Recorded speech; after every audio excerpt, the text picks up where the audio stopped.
Итак, снята обшивка. На видео очень много есть на драйве. Так, смазаны были 4 направляющих ролика. Значит, один вот тут сверху, второй вот там снизу. Ну-ка, сейчас мы попробуем на него. Не видать, да? Так, вот здесь сверху один.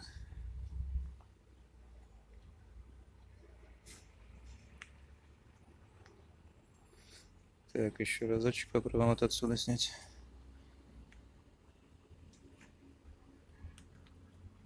О, есть фокус.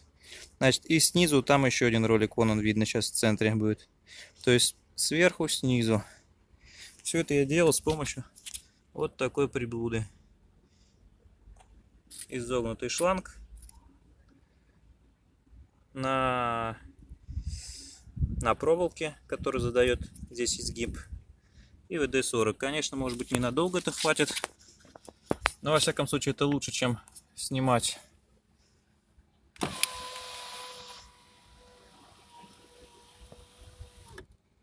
Так, ну окошки я сейчас потом прочищу, но уже радует звук.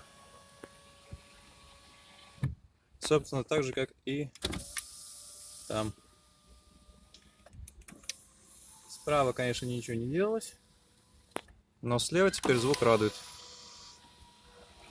Замечательно.